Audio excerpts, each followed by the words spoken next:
আদালতের নির্দেশে নওদা ব্লকের 13টি ফেরিঘাটের মধ্যে 12টি ফেরিঘাট নওদা ব্লক প্রশাসন নিজেদের হেফাজতে আনতে পারলেও একটি ফেরিঘাট পাটিকাবাড়ি কানাইনগর নিজেদের হেফাজতে আনতে ব্যর্থ হন।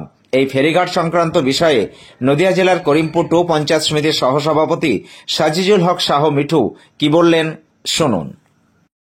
দেখুন, পাটকিবাড়ি কানাইনগর পড়েনি, কারণ আমরা যেটা জানি পাটকিবাড়ি এবং কানাইনগর ঘাট নদিয়া জেলা পরিষদ 1 বছর ডাক করে, আর মুর্শিদাবাদ জেলা পরিষদ তার পরের বছর ডাক করে। তো এবার যে কানাইনগর পাটকিবাড়ি ঘাটটা ডাক আছে সেটা নদিয়া জেলা পরিষদ ডাক করেছে, তাহলে কেন পারুন?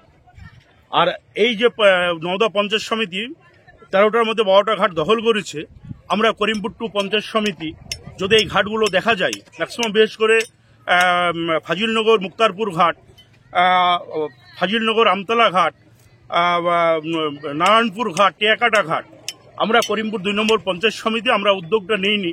যদি ম্যাপে দেখা যায় ম্যাক্সিমাম ঘাট যেগুলো নদিয়া মুর্শিদাবাদের সাথে কানেক্ট আছে সেগুলো করিমপুর 2 পঞ্চায়েত সমিতি পাবে, এটা আমাদের জানা আছে, ম্যাপে জানা আছে।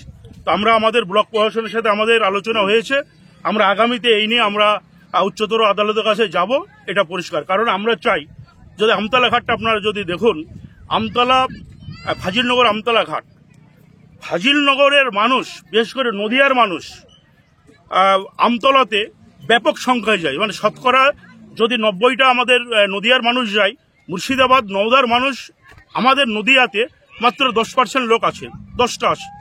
তাহলে আমরা মনে করি যে আমতলা ঘাট, মুক্তারপুর, ভেলানগর ঘাট সেটা করিমপুর 2 পঞ্চায়েত সমিতিরই আগামীতে হবে, এটা আমরা আশা রাখছি।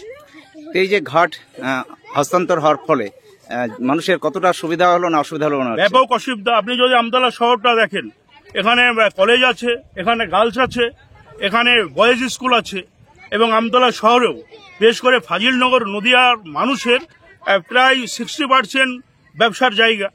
ফাজিলনগরের ছাত্রছাত্রীরা, আমাদের বাড়ি নদিয়া হলেও ফাজিলনগরে হলেও এখানে ম্যাক্সিমাম ছাত্রছাত্রী আপনার আমাদের আমতলা গার্লসে, বয়েজে এবং কলেজে পড়াশোনা করে। সেই দিক দিয়ে যে একটা অর্ডার, সে অর্ডারে আমরা যতটুকু দেখেছি যে ঘাট আপনার নওদা পঞ্চায়েত সমিতি অর্ডার পাওয়ার সঙ্গে সঙ্গে নিয়ে নেবে, এটা কিন্তু নাই। ওনারা কি বলেছেন?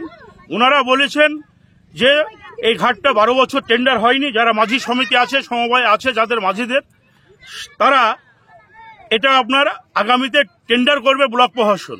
কিন্তু এখানে আমরা কি দেখছি, কোনো টেন্ডার আদালতের নির্দেশে তারা করেনি। একটা যে যাতায়াত মানুষের, দৈনন্দিন মানুষের হাজার হাজার মানুষ যাতায়াত করছে, সেটা স্তব্ধ করার জন্য এখানে যারা ঘাট আগে করতো তাদেরকে একটা নোটিশ ধরে দিয়ে আজকে যে ফরেস্টটা, যে বাঁশের চাতাল, সেটা ফরেস্টটা হঠাৎ ভেঙে ফেলায় অনেক ছাত্রছাত্রী আপনার এলাকার লোক কষ্ট পেয়েছে। আরে আমরা যতটুকু আমরা শুনেছি, আমাদের কাছে যতটুকু রিপোর্ট আছে, ফরেস্টটা তো আমি মনে করি নওদা যারা ব্লক প্রশাসন আছে তাদেরই তো দোষ।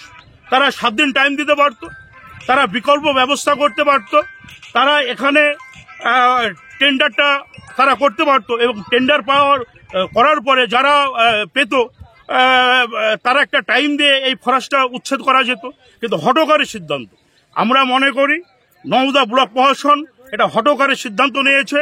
আজকে ফাজিলনগরের বাচ্চারা, আমার বাড়ির বাচ্চা আছে যারা 5-6-এ পড়ে, গার্লসে পড়ে, তারা আজকে স্কুল আসতে ভয় করছে। আমি সহকারী সভাপতি করিমপুর 2 পঞ্চায়েত সমিতি, আজকে 15 থেকে 20 জন যে ছাত্রীরা পড়াশোনা করে তাদের গার্জেনকে আমাকে জিজ্ঞাসা করছে যে যাবে কি স্কুলে, যাবে কি যাবে না। তো আজকে কি অবস্থা, আজকে বাচ্চাদের মনে, বালিকাদের মনে আজকে দাগ কেটেছে। একটা শান্ত এরিয়া অশান্ত করার জন্য এই চক্রান্ত। আমরা মনে করি যারা রেভিনিউ দেয়নি, রেভিনিউ সরকার পাক, এতে আমরা একমত আছি, কিন্তু এই হঠকারী সিদ্ধান্ত আমরা বিরোধী, পরিষ্কার কথা। নওদা পঞ্চায়েত সমিতি বলছেন নিজেদের আয়ত্তে না আনা পর্যন্ত নতুন করে আর টেন্ডার করা যাবে, এটা হয় না। আমরাও পঞ্চায়েত সমিতি চালাই নিজেদের আয়ত্ত, তাহলে পঞ্চায়েত সমিতির কি আছে, আপনার লোকজন আছে? পঞ্চায়েত সমিতির কি কোনো ফোর্স আছে যে নিজেদের আয়ত্ত? মানে কি এটা কি বেদখল ছিল? নিশ্চয়ই কোনো কারণে মাঝি সমিতি তারা রেভিনিউ দেয়নি, একটা হাইকোর্টের পেন্ডিং মামলা, সে মামলার রায়ের পক্ষে নওদা পঞ্চায়েত সমিতি পেয়েছে, সব ঠিক আছে, কিন্তু এটা কি নিজেদের আয়ত্ত দখল করব? এটা আমরা মনে করি হঠকারী সিদ্ধান্ত। ভালো আছেন তো? একদম।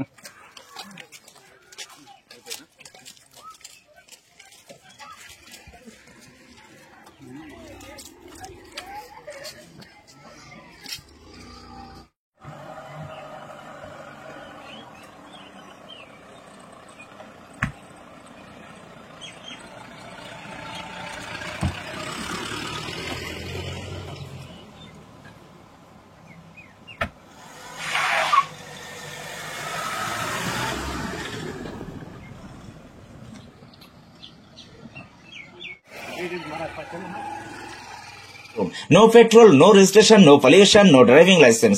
এক চার্জে চলবে 175 কিলোমিটার পর্যন্ত। সহজ মাসিক কিস্তির সুবিধা ও কম ডাউন পেমেন্ট। লিথিয়াম ও লিড ব্যাটারি, ব্যাটারিতে 5 বছর ওয়ারেন্টি। গাড়ি কেনাকাটার উপর রয়েছে বিশেষ উপহার। লাকি ড্রয়ের মাধ্যমে 2000 থেকে 4000 টাকা পর্যন্ত ছাড় পেতে পারেন। মোটর বাইকের দাম 45,000 টাকা থেকে শুরু। এছাড়াও এখানে পাবেন হেলমেট, টায়ার, মোবিল, সমস্ত কোম্পানির পেয়ার পার্টস পাইকারি দেওয়া হয়। সমস্ত মোটর বাইক সার্ভিসিং করা হয়। প্রপার মিন্টু মন্ডল, ডুবতলা বাজার, নওদা, মুর্শিদাবাদ। মোবাইল 8348816158। আনন্দ সংবাদ, শুভ সংবাদ, বেকার, শিক্ষিত, অশিক্ষিত ছেলে ও মেয়েদের জন্য কাজের সংবাদ। দুবাই, জাপান, ইউরোপ যে কোনো দেশে কাজে যাওয়ার জন্য অতি সত্বর যোগাযোগ করুন। দুবাই যোগাযোগ নম্বর 00971543171214 ও ইন্ডিয়ান যোগাযোগ নম্বর 9732924627। আমতলা, নওদা, মুর্শিদাবাদ। রাজমিস্ত্রি, টাইলস মিস্ত্রি, কাঠমিস্ত্রি, beautician, factory helper, waiter, coffee maker, barista, ছেলে বা মেয়ে নার্স ও আরো বিভিন্ন কাজের জন্য ভ্যাকান্সি রয়েছে। সঙ্গে করে নিয়ে গিয়ে কাজে লাগানো হয়। প্রথম বেতন পাওয়া পর্যন্ত আমাদের দায়িত্ব। এছাড়াও ওমরা হজ করানো হয়।